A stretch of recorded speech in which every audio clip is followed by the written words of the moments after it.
रामवती और भाग्यावती दोनों एक गांव में पराठा बनाने का काम करती थी और दोनों का पराठे का बिजनेस काफी अच्छा भी चलता था। गांव में हर किसी को उन दोनों के हाथ के पराठे बहुत ज्यादा पसंद थे और पसंद हो भी क्यों ना, आखिर वो दोनों अपने हाथों से सही किस्म के और सही मात्रा में सभी मसालों का उपयोग करके जो पराठे बनाते थे। दोनों अपने ढाबे पर होते हैं, तभी रामवती की पोती और पोता, भगवती की नाती और नतनी चीकू और चुटकी स्कूल से सीधा वहाँ आते हैं। दादी, नानी, हम आ गए। अरे मेरे बच्चों, आ गए तुम दोनों स्कूल से। नानी, आपको पता है आज स्कूल में सब लोग आप दोनों के पराठे की बातें कर रहे थे। अच्छा, क्या बात कर रहे थे स्कूल में? हमारी दादी और नानी का पराठा बिजनेस इतना अच्छा है ना कि लोग तो बातें करेंगे ही ना। ये बात तो तुमने बिल्कुल सही कही बेटा। तुम्हारे माँ बाबा के जाने के बाद तुम दोनों ने हम बूढ़ी नानी और दादी को सहारा दिया है। तभी तो हम दोनों इस उम्र में भी बिजनेस कर रहे हैं। नानी, माँ और पापा को क्या हुआ था? वो हमें छोड़कर क्यों चले गए? वो दोनों एक गाड़ी की दुर्घटना में हमें छोड़कर चले गए। जवान बच्चों को खोने का दर्द हम अच्छे से जानते हैं।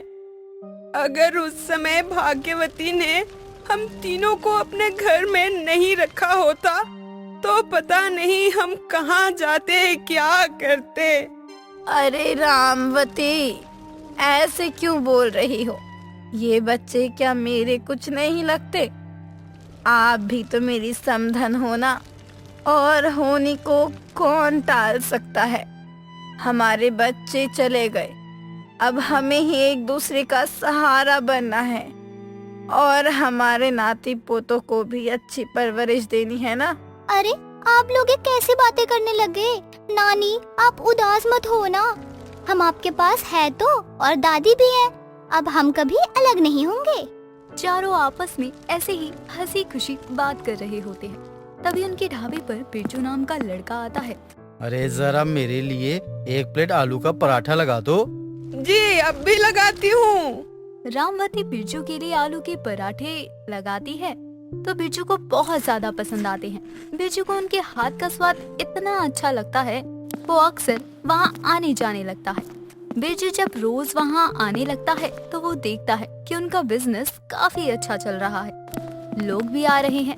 आपका ये ढाबा तो काफी अच्छा चलता है ना, मतलब दिन भर में काफी अच्छी कमाई हो जाती होगी आपकी। काफी अच्छा तो नहीं, लेकिन हाँ, घर चल जाता है, बच्चों की पढ़ाई लिखाई भी हो जाती है। हम दोनों बुढ़िया को अब क्या चाहिए इस उम्र में। वैसे ही हम तो अपने बच्चों की खुशी में ही खुश हैं। हाँ, ये सही कह रही हो आप। इंसान को जितना मिलता है उसे उतने में खुश रहना चाहिए। वैसे मैंने यहाँ के पराठे खाए हैं, काफी अलग और स्वादिष्ट होते हैं आपके पराठे। जी धन्यवाद। आपको हमारे पराठे अच्छे लगे, ये जानकर बेहद खुशी हुई है हमें। मुझे क्या, आपके पराठे तो गांव में हर किसी को पसंद आते हैं। वैसे आप कुछ अलग तरह से बनाती हो क्या अपने पराठे? मेरा मतलब है, इतने अच्छे पराठे कैसे बना लेते हो आप? कुछ तो अलग ही करती होगी ना आप। कुछ अलग नहीं होता। जैसे बाकी लोग बनाते हैं ना, वैसे ही हम भी बनाते हैं। जितना सोचा था, ये बुढ़िया तो उससे भी कई ज्यादा तेज निकली। कुछ बताने को राजी ही नहीं है। क्या हुआ भाई साहब, आप इस तरह चुप क्यों हो गए? कुछ नहीं, मैं अब चलता हूँ। बिरजू को मन ही मन में नानी दादी के पराठे की दुकान से जलन हो रही थी, क्योंकि उनकी अच्छी कमाई देखकर अब बिरजू के मन में लालच पैदा हो रहा था। इसलिए अब वो अक्सर वहाँ आने लगा और रोज उन दोनों से बात करके बातें निकलवाने की कोशिश में रहता। कुछ दिनों बाद रामवती अकेले बैठी होती है, तभी वहाँ बिरजू आता है। क्या बात है रामवती काकी, आज आप अकेले ही ढाबे पर? आपकी वो सहेली कहाँ है? वो भाग्यवती की जरा तबीयत खराब थी ना, तो मैंने उसे घर पर ही आराम करने को कहा। ये तो बहुत अच्छा किया आपने, उन्हें घर पर आराम करने दो। वैसे भी वो यहाँ आकर काम करती तो क्या सारा काम कर पाती? आप करती ना, वो तो बस यहाँ घूम के आपकी चुगली करती रहती। क्या भाग्यवती मेरी चुगली करती है? नहीं नहीं, ये तो मैं मान ही नहीं सकती। भाग्यवती और मैं दो बहनों की तरह है जो हमेशा एक दूसरे को समझती और समझाती है। सच में आप बहुत ही भोली हैं, आपको दुनिया के बारे में कुछ नहीं पता है। काश यही होता जो आप सोच रही हो, लेकिन अफसोस की बात तो ये है कि ये सच बिल्कुल भी नहीं है। क्या मतलब है? क्या सच क्या झूठ है? देखो, मेरी बात का बुरा मत मानना। वो है ना भाग्यवती, वो आपकी बहुत चुगली करती है, हमेशा यही बोलती है कि मेरे घर आ गई है और जाने का नाम ही नहीं ले रही है। मुफ्त का खाना खाने को मिल गया है, अब मेरा ढाबा हड़पना चाहती है, और भी पता नहीं क्या क्या अनाप शनाप बोलती रहती है। क्या वो मेरे बारे में ऐसा बोलती है? मुझे यकीन नहीं हो रहा कि वो अपनी ही समधन के बारे में ये सब भी सोचती है। मैंने सोचा नहीं था कि मुझे ये सब भी सुनने को मिलेगा। वही तो, जब मुझे ये सब सुनकर इतना बुरा लगता है तो आपको तो कितना ही बुरा लगता होगा ना। खैर, मैं तो यही कहूँगा कि आपकी समधन भाग्यवती बहुत चालाक है, उससे बचकर रहना। मैंने सोचा कि वो इतनी बीमार है तो मैं उसे आराम करने दूं, लेकिन वो मेरे बारे में इतना बुरा सोच रही थी और आज तक मेरे आगे मीठी छुरी बन रही थी। देखिए, वो तो आपसे वैसे भी बहुत जलती हैं। आज आपका भी ये ढाबा है, लेकिन जरूरी नहीं कि आगे भी ये ढाबा आपका ही रहे, क्योंकि उन्होंने तो मुझसे ये भी कहा था कि ढाबा उनके नाम है, तो कुछ ही दिनों में आपको और आपके पोता पोती को बाहर निकाल देंगी।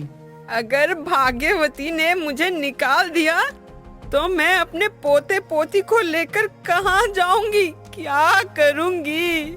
अब भी ज्यादा समय नहीं हुआ है, थोड़ा समझदार बनो और अपने पोता पोती के बारे में सोचो। बिरजू जब भी वहाँ आता वो बस रामवती के ही कान भरता रहता, और अब धीरे धीरे करके रामवती भी बिरजू की बातों में आने लगी थी। कुछ दिनों बाद रामवती को ये सब सुनकर बहुत ज्यादा गुस्सा आता है, तो वो एक भी पराठा नहीं बनाती। ये देखकर भाग्यवती को बहुत अजीब लगता है। क्या हुआ रामवती, आज तुमने पराठे क्यों नहीं बनाए? हाँ हाँ, तुम तो यही चाहती हो ना कि सारा काम मैं करूं और तुम राज करो। ये तुम क्या बोल रही हो? मैंने कभी भी ऐसा नहीं सोचा। मैं तुम्हें अपनी बहन की तरह मानती हूँ। इतने सालों से हम ये ढाबा चला रहे हैं, तो फिर अचानक तुम्हारे मन में ये बात कैसे आ गई? बात इसीलिए आई क्योंकि तुम जो इतने दिनों से खुद को महारानी और मुझे नौकरानी बना रही हो ना, वो सब मैं अच्छे से समझ रही हूँ। ऐसा कुछ भी नहीं है, ना मैं खुद को महारानी बना रही हूँ और ना ही तुम्हें नौकरानी। मैं अच्छे से जानती हूँ, ये सब बस नाटक है मेरे आगे अच्छे बनने का। तुम्हारे नाम पे ये ढाबा है, इस बात का बहुत घमंड है ना तुम्हें, तभी तो मैं ही पराठे बनाती हूँ और तुम गल्ला संभालती हो। अगर तुम्हें ऐसा लगता है तो मैं ये ढाबा तुम्हारे नाम कर दूंगी। मुझे कोई अफसोस नहीं होगा इस ढाबे को तुम्हारे नाम करने में, क्योंकि मैं तुम्हें सच में अपनी बहन मानती हूँ बहन। और ढाबा तुम्हारे नाम रहे या मेरे नाम रहे, ये कोई अलग बात थोड़ी ना है। बस बोल रही हो। अगर यही मैं तुम्हारे आगे ढाबे के कागज ले आई तब तो तुमसे उस कागज पर दस्तखत भी नहीं किया जाएगा, क्योंकि तुम्हारे मन में ढाबे को लेकर लालच है। नहीं, मेरे मन में ढाबे को लेकर कोई लालच नहीं।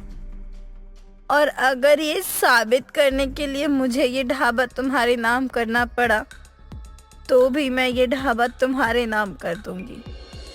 भाग्यवती की बातें सुनकर रामवती ढाबे के कागज ले आती है, जिन पर भाग्यवती दस्तखत करती है।